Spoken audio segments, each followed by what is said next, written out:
What's up, everybody? Glad to have you here today. Chester ARP Church Devotional Podcast. I'm Clint Davis, your host. Hope that you're doing well. Tatanai, the governor of the province beyond the river, as we concluded our last time together at the beginning or the middle of chapter 5 of the book of Ezra, sends a letter to Darius the king regarding the fact that the Jews are rebuilding the temple in Jerusalem.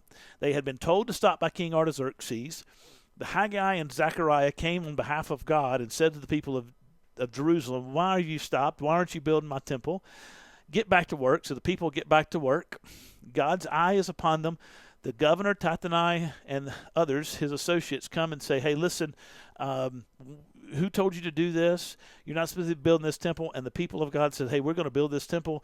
You send word to Darius. We'll wait on his arrival. But until it gets here, we're going to keep building this temple because our God told us to do so.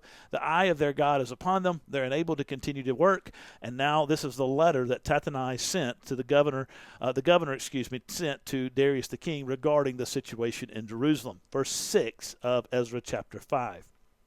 This is a copy of the letter that Tatanai, the governor of the province beyond the river, and Shethar-Bozenai and his associates, the governors who were in the province beyond the river, sent to Darius the king. They sent him a report in which was written as follows: To Darius the king, all peace. Be it known to the king that we went to the province of Judah, to the house of the great God. It is being built with huge stones, and timber is laid in the walls. This work goes on diligently and prospers in their hands. Then we asked the elders and spoke to them thus: Who gave you a decree to build this house and to finish this structure? We also asked them their names for your information, that we might write down the names of their leaders.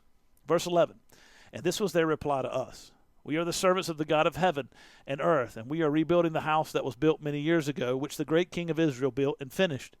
But because our fathers had angered the God of heaven, he gave them over to the hand of Nebuchadnezzar, king of Babylon, the Chaldean, who destroyed this house and carried away the people to Babylonia. However, in the first year of Cyrus the king of Babylon, Cyrus the king made a decree that this house of God should be rebuilt.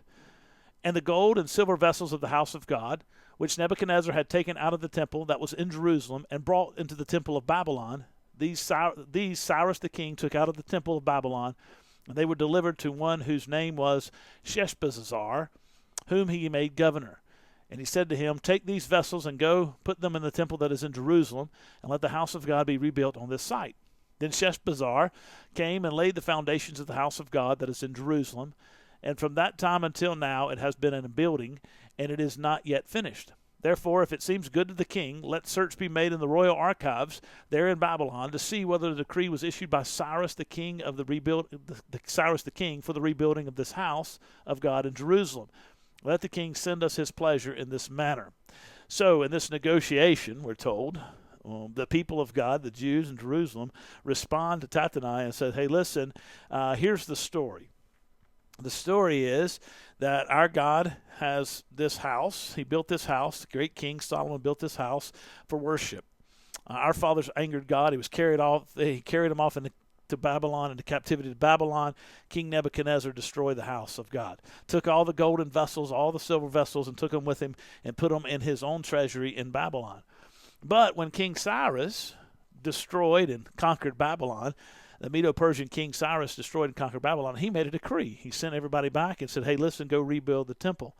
And that's what we're doing. And we're going to be about the business. You know, Haggai and Zechariah, which we talked about last time, beginning of chapter 5, come and have word with the people in Jerusalem who have stopped building the temple. And Zechariah and Haggai both remind the people of God, the people in Jerusalem, that Cyrus is the one who made a decree for them to build the temple. And a decree of a Persian king could not be overturned. And so they just jumped back into the work after Haggai and Zechariah had reminded them of the decree that King Cyrus had given to rebuild the temple of God in Jerusalem. Now, there's a very important point here.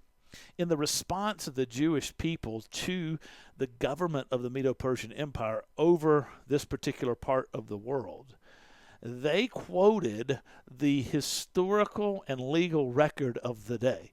They understood and knew the situation. They understood and knew how to craft an argument, quote it, and be confident in it. So often, and this is the case in America, around the world, But so often people will come and oppose the church.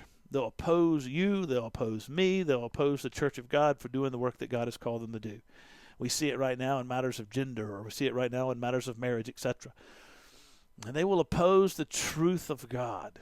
They will oppose the people who are seeking to live by the truth of God.